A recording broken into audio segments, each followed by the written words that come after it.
койгондон жайнап койду дедим.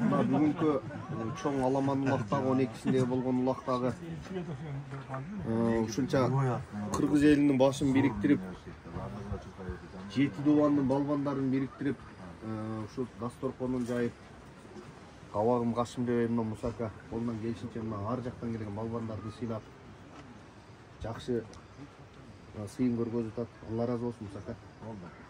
Эми мына лакам дагы азыр тааныштык. Балбандын достору эмнеге чакырган бияктачы? Мына кумашын кылгалмалык балдар. Алар берден алган экен да жайды.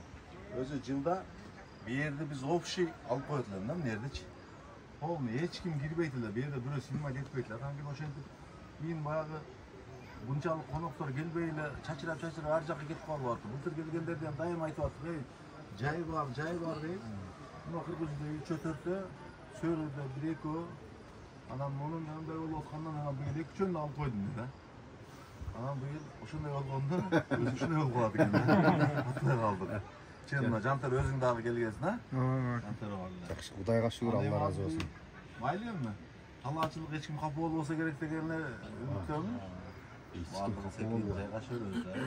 Ата бабалар ушу толкоонун боорунда эле жайгашып келген азыр. Азыр эми мону быйракта гостиница бар экен.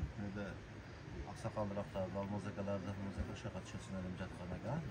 Чайпай ичип сүйлөшүп. Ал бир убакыт өтөт да. Бирок молодец. Эми ушу традиция болуп калды, убактарым жакшы өтүп кетсин. Балбандарга рахмат. Рахмат. Алла разы болсун сизге дагы. Мына өзгө Куршап, Каракулжа, Алабука ар жактан балбандар келип чогулушту. Машалла, Алла разы болсун. Машалла, адаш. 85-тер сила деп коесуңар да. Досум, поддержкага келбесең, мынерде сәл иш болуп атат досум. Ол досум азыр өнер көрсөтөлөйүн. Мен сен тарапыңа досум. Рахмат Мусака, Алла разы болсун.